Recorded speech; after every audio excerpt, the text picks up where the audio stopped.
सरकार यहां पर इत्र पार्क के निर्माण की कार्रवाई को आगे बढ़ा रही है और मैं आपको आश्वस्त करने के लिए आया हूं कि इत्र यहां की पहचान है। और भाइयों बहनों, यहां के इत्र की सुगंध को दुनिया तक पहुंचाने के लिए न केवल पार्क बनेगा बल्कि उसको हम आगे बढ़ाने के लिए जिस भी प्रकार के सहयोग की आवश्यकता होगी, डबल इंजन की सरकार कन्नौज के उद्यमियों के साथ, कन्नौज के व्यापारियों के साथ हमेशा खड़ी होगी। भूमि की समस्या का समाधान हो, तकनीक की समस्या का समाधान हो, उसकी पैकेजिंग की समस्या का समाधान हो या मार्केटिंग का या एक्सपोर्ट का, इन सब में सरकार अपने स्तर पर सहयोग करके इत्र के व्यापार को वैश्विक मंच प्रदान करने का कार्य कन्नौज के माध्यम से अवश्य करेंगे। भैया बहनों, मैं जब भी यहां आता हूं एक बात जरूर सुनने को मिलता है और मिलता था कि कन्नौज में यहां पर गवर्नमेंट मेडिकल कॉलेज था। गवर्नमेंट मेडिकल कॉलेज बाबा साहब भीमराव अंबेडकर के नाम पे था।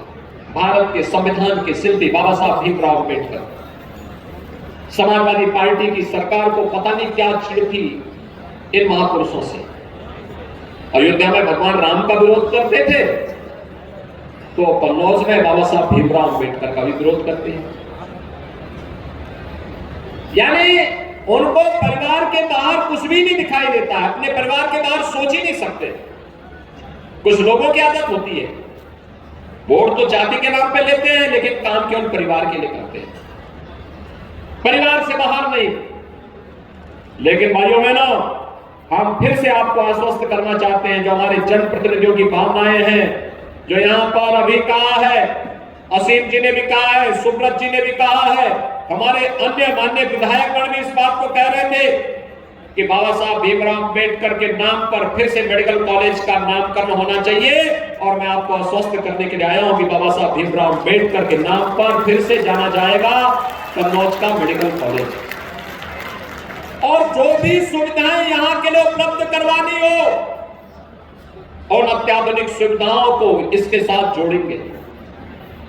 कन्नौज को एक विशेष व्यवस्था के साथ जोड़ करके इस व्यवस्था को और तेजी के साथ आगे बढ़ाने का कार्य करेंगे। आपने देखा होगा यहां पर आज अपने स्वर्गीय पिता के की स्मृतियों को जीवंत बनाए रखने के लिए श्री सुब्रत पाठक जी ने